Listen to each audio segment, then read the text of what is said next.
प्रभु यीशु मसीह के सामर्थ्य नाम में आप सबका स्वागत है आपके अपने channel the word with Matthew में। जो आज हमारा टॉपिक है उसका नाम है लूसीफर्स फॉल, यानी कि लूसीफर का गिरना। ऐसा क्या हुआ स्वर्ग में कि लूसीफर गिर गया या लूसीफर को गिराया गया? हम पूरी कहानी जानेंगे उस दूत की जो परमेश्वर का महान दूत था, जिसके कारण पाप पूरी मानव जाति में फैला, जिसे शैतान या इब्लीस भी कहा जाता है या जिसे ड्रैगन भी बाइबल में कहा गया है। हम उस दूत के बारे में डिटेल में जानेंगे। मैं चाहता हूं अगर आप ये वीडियो देख रहे हैं तो इसे पूरी देखें, बीच में छोड़े ना, क्योंकि ये कहानी बहुत ही ज़रूरी है एक मसीही जीवन के लिए। आज हम बहुत कुछ सीखेंगे इस कहानी के द्वारा। आज का विषय मैंने 3 जगह से लिया है। सबसे पहले पवित्र शास्त्र बाइबल में से, और दूसरा मैंने लिया है संत अगस्तिन की किताब में से, और तीसरा मैंने लिया है हिस्ट्री ऑफ एंजेलिक वर्ल्ड। ये 3 जगह से मैंने इस कहानी को लिया है और ये बहुत ही डिटेल्ड कहानी है। अगर मैं इसे पूरी सुनाने बैठ जाऊं तो शायद इस वीडियो में समा ना सके। मैं कोशिश करूंगा इस कहानी को मैं छोटा करके आप सबके सामने पेश करने की। आइए हम शुरू करते हैं। लूसीफर, ये नाम हमें कहाँ मिलता है? जब हम किंग जेम्स वर्जन की बाइबल में से पढ़ते हैं, इशाया 14 वर्स 12, यहाँ पर ये लिखा है, how art fallen O Lucifer son of the morning. ये शब्द लैटिन भाषा में से लिया गया है, जिसका मतलब है लाइट ब्रिंगर, या हम इसे कह सकते हैं मॉर्निंग स्टार, यानी कि भोर का चमकने वाला तारा। आइए हम चलते हैं शुरुआत की भी शुरुआत में, जब कुछ भी ना था, ना ही धरती, ना ही सूरज, ना ही चांद और ना ही तारे। सिर्फ स्वर्ग में परमेश्वर, प्रभु यीशु और पवित्र आत्मा था। कुलुस्सियों 1 बाब उसकी 15 और 16 आयत, यूहन्ना 1 बाब उसकी 1 आयत इस बात का वर्णन करते हैं कि जो प्रभु यीशु है वो शुरू से था, वो जगत का जेठा है। उसके द्वारा हर एक चीजें बनाई गई, देखी अनदेखी, प्रभुताएं प्रधानताएं, हर एक चीज उसी के द्वारा बनाई गई, उसी के लिए बनाई गई, और वो शुरू से था, उसके बिना कुछ ना बना। इसका मतलब फरिश्ते भी उसी के द्वारा बनाए गए। जब कुछ भी ना था, शुरुआत की भी शुरुआत में परमेश्वर ने प्रभु यीशु के द्वारा फरिश्तों को बनाया, और सबसे पहला फरिश्ता परमेश्वर ने लूसीफर बनाया। यह हेजकेल 28 बाब उसकी 12 आयत, तू तो उत्तम से भी उत्तम है, तू बुद्धि से भरपूर और सर्वांग सुंदर है। परमेश्वर ने लूसीफर को सबसे ज्यादा सुंदर बनाया था, सब फरिश्तों से ज्यादा। उसके पास सबसे ज्यादा बुद्धि थी, यानी कि वो सबसे ज्यादा बुद्धिमान था। वो भरपूर था, वो हर एक चीज से भरपूर था, परमेश्वर की ग्रेस से भरपूर था, परमेश्वर की रोशनी से भी भरपूर था, वो सुंदरता में भी भरपूर था, बुद्धि में भी भरपूर था, वो शक्तियों में भी भरपूर था, यानी कि वो सबसे ज्यादा शक्तिशाली स्वर्गदूत था। अब वो कौन सी कैटेगरी में आता है? वो चेरूब में आता है, यानी कि करूबों में वो आता है। करूब वो फरिश्ते हैं जो परमेश्वर के दाएं बाएं खड़े रहते हैं, उसकी थ्रोन के साथ वो फरिश्ते खड़े रहते हैं। उनमें से एक लूसीफर था। यह हेजकेल 28 बाब उसकी 14 आयत, तू छाने वाला अभिषिक्त करूब था, मैंने तुझे ऐसा ठहराया कि तू परमेश्वर के पवित्र पर्वत पर रहता था। इस आयत पर जरा गौर फरमाएं। किसने कहा था लूसीफर को कि मैंने तुझे परमेश्वर के पवित्र पर्वत पर ठहराया है? अब परमेश्वर खुद तो ऐसा नहीं कहेगा, जाहिर सी बात है, वहां पर प्रभु यीशु मसीह था जिसने अभी तक अपने आप को रिवील नहीं किया था, लेकिन उसने हर एक फरिश्ते को उसका रोल, उसकी रिस्पॉन्सिबिलिटीज दी थी, उसकी जगह ठहराई थी। इसका मतलब यहाँ पे हमें पता चलता है इस आयत में कि प्रभु यीशु मसीह ने लूसीफर को उसकी जगह दी थी, उसको ठहराया था, उसे सुंदरता में परिपूर्ण किया था, उसको बुद्धि दी थी, उसको ताकत दी थी, उसको वैभव दिया था। वचन के अनुसार परमेश्वर ने बाकी फरिश्ते भी बनाए थे, लेकिन इसके तुल्य और कोई ना था। और जो लूसीफर था, वो जो परमेश्वर की क्वायर थी, जो परमेश्वर के लिए सदा धन्यवाद करते थे, उसके लिए भजन गाते थे, उसको भी लूसीफर लीड करता था, यानी वो उनके ऊपर ठहराया गया था। वो परमेश्वर के लिए डफ और बांसुलियां भी बजाता था। यह हेजकेल 28 बाब उसकी 13 आयत, तेरे डफ और बांसुलियां तुझी में बनाई गई थी। जिस दिन तू सिरजा गया था उसी दिन वह भी तैयार की गई थी। इतना बुद्धिमान होने के बाद भी लूसीफर कहाँ गिरा? यह हेजकेल की किताब उसका 28 बाब उसकी 17 आयत। सुंदरता के कारण तेरा मन फूल उठा था और वैभव के कारण तेरी बुद्धि बिगड़ गई थी। जो लूसीफर था वो अपनी सुंदरता के कारण ही फूल उठा। मन ही मन वो सोचता था कि मेरे से ज्यादा सुंदर और कोई नहीं है। क्या ये बात परमेश्वर ना जानता था? परमेश्वर पहले ही जान चुका था। अभी कुछ भी ना बनाया गया था, ना इंसान, ना धरती, ना सूरज, ना चांद, ना तारे। ये बात तब की है, तब स्वर्ग में ये बातें चल रही थी। लूसीफर मन ही मन घमंड से भर रहा था, लेकिन परमेश्वर उसके मन को जांच रहा था। हो सकता है कि परमेश्वर ने उसे दूसरा मौका भी दिया हो, या परमेश्वर ने उसे समझाया हो कि तेरे मन में जो चल रहा है उसे मैं जानता हूँ। परमेश्वर ने कुछ क्यों नहीं किया? क्योंकि परमेश्वर ने जब स्वर्गदूतों को बनाया, हम इंसानों को बनाया, परमेश्वर ने हमें फ्री विल दी, यानी कि हम कुछ भी कर सकते हैं, हमें आज़ादी दी। परमेश्वर ने कभी हमें बंदिश में नहीं रखा। इसी प्रकार परमेश्वर ने कभी भी स्वर्गदूतों को बंदिश में नहीं रखा, उन्हें अपनी मन मर्जी करने दी। इस करके परमेश्वर ने इंटरफेयर नहीं किया, परमेश्वर ने उसे रोका नहीं, परमेश्वर ने उसकी बुद्धि को बंद नहीं किया। अगर परमेश्वर चाहता तो एक चुटकी में सबको नाश कर सकता था, लेकिन उसने ऐसा नहीं किया, क्योंकि परमेश्वर ने हमें स्वर्गदूतों को मनमर्जी करने का मौका दिया है। धीरे धीरे जो लूसीफर था वो परमेश्वर की उपस्थिति से बाहर जा रहा था। अब वो परमेश्वर के लिए ना तो डफ बजाता था, ना बांसुली बजाता था, और ना ही वो क्वायर में शामिल होता था। धीरे धीरे जो बाकी स्वर्गदूत थे उनके मन में भी ये बात आने लगी कि लूसीफर को अचानक क्या हुआ है। लेकिन परमेश्वर जिसने सब कुछ बनाया वो पहले से ही जानता था कि उसके मन में क्या चल रहा है। मैं आपको बताना चाहता हूँ कि परमेश्वर इंसान को बनाने से पहले, स्वर्गदूतों को बनाने से पहले अंत जानता था। उसने हर एक चीज बनाई तो सही, लेकिन उसने पहले से ही उसका अंत ठहरा दिया था। एक दिन परमेश्वर ने, मैं यहाँ पर रुककर आपको एक बात बताना चाहता हूँ। प्रभु यीशु मसीह भी वहीं पे थे, पवित्र आत्मा भी वहीं पे था, लेकिन अभी प्रभु यीशु मसीह ने अपने आप को रिवील नहीं किया था, यानी कि उसने अपने आप को अभी जाहिर नहीं किया था, लेकिन हर एक चीज उसी के द्वारा बनाई गई थी। एक दिन क्या होता है कि परमेश्वर अपने दूतों को इकट्ठा करता है।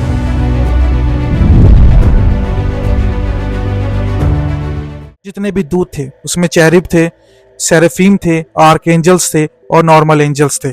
सबको इकट्ठा किया। परमेश्वर ने अपना प्लान उन्हें बताया कि मैं एक यूनिवर्स बनाने जा रहा हूँ, यानी कि मैं एक अंतरिक्ष बनाने जा रहा हूँ। और परमेश्वर ने उनके सामने अंतरिक्ष को बनाया, परमेश्वर ने उनके सामने पृथ्वी को बनाया, परमेश्वर ने उनके सामने, उनके देखते सामने सूरज, चांद, तारे, हर एक चीजों को बनाया। और परमेश्वर ने उन्हें एक बात कही। परमेश्वर ने कहा, मैं इंसानों को भी बनाने जा रहा हूँ और वो इंसान आत्मा में और शरीर में जिंदा रहेंगे, लेकिन वह पाप के कारण गिर जाएंगे। और उनके पापों को उठाने के लिए, उन्हें मुक्ति देने के लिए मैं स्वयं इंसान का रूप लेकर, इंसानी परमेश्वर बनकर उस धरती पर जाऊंगा और हर एक घुटना मेरे आगे झुकेगा, हर एक स्वर्गदूत मेरे आगे झुकेंगे, पूरा सौरमंडल मेरे आगे झुकेगा, क्योंकि वो इंसान नहीं, वो स्वयं परमेश्वर खुद उस धरती पर घूमेगा। इस बात को सुनते ही सब स्वर्गदूत बहुत खुश हुए, लेकिन एक स्वर्गदूत नाखुश था, उसका नाम लूसीफर था। अब वो खुश क्यों नहीं था? वो इसलिए खुश नहीं था क्योंकि वो एक इंसानी रूप में जो परमेश्वर उस धरती पर जाने वाला था उसके आगे झुकना नहीं चाहता था। उसने मन ही मन सोचा कि मैं क्यों एक इंसान के आगे झुकूंगा, एक इंसानी ईश्वर के आगे मैं क्यों झुकूंगा। मैं एक फरिश्ता हूँ, मैं रोशनी से भरा हूँ, मैं सबसे सुंदर हूँ, मेरे अंदर वैभव है, मैं सबसे ताकतवर हूँ, मैं सबसे अच्छा गाता हूँ, मैं एक इंसानी परमेश्वर के आगे क्यों झुकूं? परमेश्वर ने मुझे क्यों नहीं चुना? परमेश्वर ने मुझे क्यों नहीं चुना उस धरती पर राज करने के लिए? उन इंसानों के ऊपर मुझे क्यों नहीं ठहराया?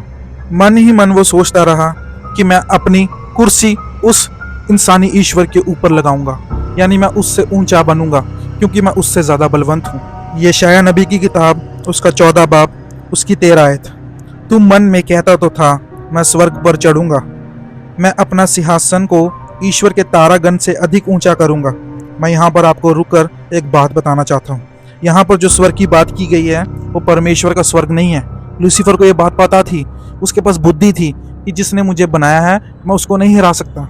लेकिन यहाँ पर जो स्वर्ग की बात की गई है वो अंतरिक्ष की बात की गई है जो परमेश्वर ने सबसे पहले बनाया, उसको भी वचन में स्वर्ग कहा गया है। जब हम पढ़ते हैं उत्पत्ति उसका 1 बाब उसकी 1 आयत, आदि में परमेश्वर ने आकाश और पृथ्वी की रचना की, यानी कि जब हम उसे इंग्लिश में पढ़ें उस आकाश को स्वर्ग कहा गया है। इसलिए लूसीफर ने यहाँ पर जिस स्वर्ग की बात हो रही है वो स्वर्ग अंतरिक्ष को कहा गया है, और उस स्वर्ग में बहुत सारे तारे हैं और वो तारे हमें दर्शाते हैं। भजन संहिता उसका 147 बाब उसकी 4 आयत, वह तारों को गिनता और उनमें से एक एक का नाम रखता है।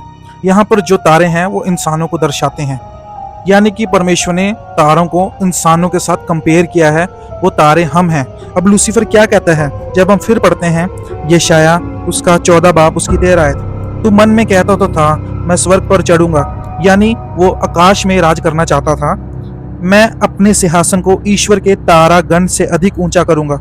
उसने यहाँ पर यह नहीं कहा कि मैं ईश्वर के ऊपर राज करना चाहता हूँ, उसने बल्कि यहाँ पर यह कहा है कि मैं जो ईश्वर के तारागण यानी उसके लोग हैं उनके ऊपर राज करना चाहता हूँ, यानी उनसे ऊपर उठना चाहता हूँ और प्रभु यीशु से ऊपर उठना चाहता हूँ। जब हम पढ़ते हैं यशाया उसका 14 बाब उसकी 14 आयत, यहाँ पर लिखा है मैं परम प्रधान के तुल्य हो जाऊंगा। परम प्रधान यानी प्रभु यीशु मसीह, वो प्रभु यीशु मसीह के तुल्य होना चाहता था, वो राज करना चाहता था। जब उसके मन में ये सब चीज़ें आईं तो उसने दूसरे स्वर्गदूतों से बातें की, उसने उन्हें बहकाया, उसने उन्हें कहा कि जो परमेश्वर ने किया है वो अच्छा नहीं है। हम क्या किसी इंसानी ईश्वर के आगे झुकेंगे? क्या हम इंसानों पर राज नहीं करेंगे? हम रोशनी से भरे हैं, बुद्धि से भरे हैं, हम ज्ञान से भरे हुए हैं, हम सबसे ताकतवर हैं, हम चलती फिरती रोशनी हैं। क्या हम एक इंसान के आगे झुकेंगे? तुम ज़रा सोच कर देखो। ये बात ऐसी थी कि दूसरे स्वर्गदूतों के मन में लगी, उन्होंने सोचा, उनके मन में एक डाउट आया। मैं आपको बताना चाहता हूँ जो लूसीफर है वो मनों में डाउट लेके आ सकता है, उसको परमेश्वर ने बनाया ही ऐसा है, वो भरमा सकता है। स्वर्गदूत क्या चीज़ है? वो हर किसी को भरमा सकता है। ये बातें सुनते ही 1/3 स्वर्गदूत बहकाए गए, यानी वो भरमाए गए, वो उसके हिस्से में चले गए, वो उसके साथ खड़े हो गए। अब वो 1/3 स्वर्गदूत कोई आम स्वर्गदूत नहीं थे, उनमें बहुत सारे बलवंत, ताकतवर और सबसे ज्यादा शक्तिशाली स्वर्गदूत भी थे।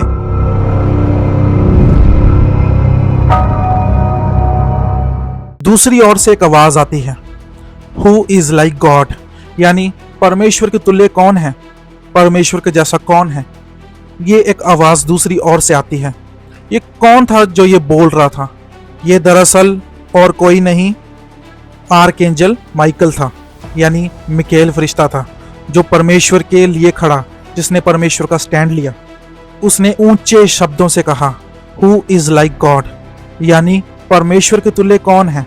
इन शब्दों में इतनी ताकत थी कि इन शब्दों ने लूसीफर का जवाब दे दिया था, और जो 2/3 स्वर्गदूत थे वो मिकाएल के साइड में आ गए थे, यानी आर्कएंजल माइकल के साइड में वो खड़े हो चुके थे। ये शब्द लूसीफर के मन में लगे और वो और गुस्से में भर गया। उसने कहा, ये कौन होता है मेरे आगे बोलने वाला? ये मेरे से कमज़ोर है। और वो सच भी था। जो आर्कएंजल माइकल था वो लूसीफर के कंपैरिजन में इतना शक्तिशाली नहीं था, लेकिन फिर भी उसने परमेश्वर का स्टैंड लिया। उसने कहा, हु इज़ लाइक गॉड। लेकिन माइकल को पता था कि परमेश्वर का ग्रेस, उसका अनुग्रह उसके साथ है। अगर परमेश्वर का ग्रेस उसके साथ है वो नहीं हारेगा। अगर माइकल को परमेश्वर के अनुग्रह की ज़रूरत पड़ती है, मैं आपको बताना चाहता हूँ हमें भी परमेश्वर के अनुग्रह की ज़रूरत है। हम बिना परमेश्वर की ग्रेस के नहीं लड़ सकते। तो फिर स्वर्ग में एक युद्ध का माहौल शुरू हुआ। एक तरफ लूसीफर और उसकी सेना थी और दूसरी तरफ माइकल और उसकी सेना थी। दोनों अपनी सेना को लेकर युद्ध के लिए तैयार थे। लूसीफर अपनी ताकत से लड़ने आया था, लेकिन माइकल परमेश्वर के नाम से लड़ने जाता है। स्वर्ग में एक बहुत ही ज़्यादा भयंकर युद्ध होता है। प्रकाशित वाक्य उसका 12 बाब उसकी 7 आयत। फिर स्वर्ग में लड़ाई हुई। मिकाएल और उसके स्वर्गदूत अजगर से लड़ने को निकले और अजगर और उसके दूत उससे लड़े, परंतु प्रबल ना हुए और स्वर्ग में उनके लिए फिर जगह ना रही। लूसीफर और उसकी सेना युद्ध हार चुकी थी, क्योंकि मिकाएल के साथ उसका परमेश्वर खड़ा था। परमेश्वर का अनुग्रह उसके फरिश्ते मिकाएल के साथ था। इसके बाद लूसीफर और उसकी सेना पृथ्वी पर गिरा दी गई। प्रकाशित वाक्य उसका 12 बाब उसकी 9 आयत। तब वह बड़ा अजगर, अर्थात वही पुराना सांप जो इब्लीस और शैतान कहलाता है, और सारे संसार का भरमाने वाला है पृथ्वी पर गिरा दिया गया और उसके दूत उसके साथ गिरा दिए गए। शैतान यानी लूसीफर और उसकी सेना हार चुकी थी, उनके पास अब कुछ बचा ना था। फिर लूसीफर ने सोचा कि मैं तो गिराया गया हूँ, क्यों ना मैं परमेश्वर के बनाए हुए इंसानों को भी गिरा दूँ। और वो अदन की वाटिका में जाता है और हवा को बहकाता है और हवा आदम को बहकाती है और दोनों पाप में गिर जाते हैं। वहाँ वो परमेश्वर की भविष्यवाणी को पूरा करता है जो परमेश्वर उसे स्वर्ग में कहता है। जब यह युद्ध हुआ था तब धरती, सूरज, चांद, तारे और अंतरिक्ष बना दिए गए थे। इसके बाद इंसान लूसीफर के कारण यानी शैतान के कारण पाप में गिर चुके थे। अब परमेश्वर को खुद इंसान के रूप में बनकर इस धरती पे आना पड़ा। जब परमेश्वर इस धरती पर आया तो शैतान परमेश्वर को मारना चाहता था। प्रभु यीशु मसीह ने जब अपने 40 दिन और 40 रात के रोज़े ख़त्म किए तब शैतान को पता चला कि अब परमेश्वर बहुत ही ज़्यादा कमज़ोर है, क्यों ना मैं इसकी परीक्षा लूँ। और परमेश्वर की मर्ज़ी से शैतान ने प्रभु यीशु की परीक्षा ली, लेकिन वो वहाँ पर भी सफल ना रहा। उसने कहा प्रभु यीशु से, यदि तू परमेश्वर का पुत्र है तो कह दे कि ये पत्थर रोटियां बन जाएं। लेकिन प्रभु यीशु ने उत्तर दिया, लिखा है मनुष्य केवल रोटी से नहीं परंतु हर एक वचन से जो परमेश्वर के मुख से निकलता है जीवित रहेगा। यहाँ पर प्रभु यीशु मसीह ने उसे एंटरटेन नहीं किया। शैतान ने कुछ करवाना चाहा प्रभु यीशु से, लेकिन प्रभु यीशु ने उसे खुश नहीं किया, एंटरटेन नहीं किया। प्रभु यीशु मसीह ने वो नहीं किया, लेकिन प्रभु यीशु मसीह ने वचन से जवाब दिया। इसी प्रकार आज हमारे पास अन्य जातियाँ आती हैं, वो कहती हैं कि अगर तुम्हारे परमेश्वर में दम है तो इस लंगड़े को चला कर दिखाएं। अगर सचमुच तुम्हारे चर्चों में मिरेकल्स होते हैं तो हमारे बंदों को भी चंगा करके दिखाओ। वो हमारा टेस्ट लेते हैं, जैसे शैतान ने प्रभु यीशु मसीह का टेस्ट लिया। अब हमें यहाँ पर उन्हें एंटरटेन करने की ज़रूरत नहीं है, उन्हें वचन से जवाब दो। फिर शैतान ने 2 बारी और परीक्षा ली, लेकिन वो फेल रहा। उसे पता था कि मैं प्रभु यीशु को हाथ तो नहीं लगा सकता, वो स्वयं खुद परमेश्वर है, वो अगर एक शब्द बोलेगा तो मैं नाश हो जाऊंगा। उसने इनडायरेक्टली अटैक करना चाहा, उसने उसी के लोगों के द्वारा प्रभु यीशु को पकड़वाना चाहा, उसे मरवाना चाहा, और वो कामयाब भी रहा। मैं आपको बताना चाहता हूँ, कई बारी हमारे अपने खास ही हमारे विरुद्ध खड़े हो जाते हैं, जिस प्रकार परमेश्वर के प्रभु यीशु के खुद खास लोग उसके विरोध में खड़े हो गए। जब प्रभु यीशु मसीह पकड़वाया गया, मारा गया, गाड़ा गया, तीसरे दिन मुर्दों में से जी उठा, तब शैतान को रियलाइज हुआ कि मेरे से ही गलती हो गई, मैंने इसे क्यों मरवाया। क्योंकि प्रभु यीशु मसीह जब जी उठा तो अधलोक की कुंजियां, स्वर्ग की कुंजी उसके पास आ गई और शैतान वहां हार चुका था। अब शैतान का जोर परमेश्वर के लोगों पर नहीं चलेगा। मैं यहाँ पर रुककर आपको एक बात बताना चाहता हूँ। जब शैतान स्वर्ग से गिराया गया तो वहां पर प्रभु यीशु मसीह भी था। हमें कहाँ पता चलता है? लूका की इंजील उसका 10 बाब उसके 18 आयत। मैं शैतान को बिजली के समान स्वर्ग से गिरा हुआ देख रहा था। देख रहा था का मतलब है परमेश्वर प्रभु यीशु मसीह वहां पर था, बट अभी वो रिवील नहीं हुआ था।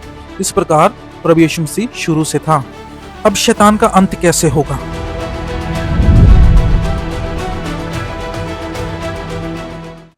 मैं आपको बताना चाहता हूँ, जब प्रभु यीशु मसीह का 1000 साल का राज्य पूरा हो जाएगा तब शैतान की चेनें टूटेंगी, शैतान को खोला जाएगा और एक आखिरी युद्ध होगा। फिर से मिकाएल स्वर्गदूत अपनी सेना लेकर आएगा और शैतान अपनी पूरी फोर्स, अपनी पूरी सेना के साथ युद्ध करेगा। और खुशी की बात यह है कि शैतान फिर से हार जाएगा और इस बारी वो परमानेंटली हार जाएगा। जब उस युद्ध में वो हारेगा तो वो कहाँ गिराया जाएगा? ये लास्ट वचन पढ़ने के बाद मैं इस वीडियो को समाप्त करूंगा। प्रकाशित वाक्या उसका 20 बाब उसकी 10 आयत। यहाँ पर लिखा है, उनका भरमाने वाला शैतान आग और गंधक की उस झील में, जिसमें वह पशु और झूठा भविष्यवक्ता भी होगा, डाल दिया जाएगा और वह रात दिन युगानुयुग पीड़ा में तड़पते रहेंगे। शैतान हार जाएगा, उसकी सेना हार जाएगी फिर से, और वो नरक में आग और गंधक की झील में डाल दिए जाएंगे युगानुयुग, हमेशा के लिए, और वो वहां पर तड़पते ही रहेंगे। मैं आशा करता हूं आज इस वीडियो के माध्यम से आपको ज़रूर कुछ सीखने को मिला होगा। आप प्लीज़ इस वीडियो को लाइक करें, कमेंट करें, शेयर करें और इस चैनल को ज़रूर सब्सक्राइब करें। मैं आपको फिर एक नई वीडियो के साथ मिलूंगा। God bless you all.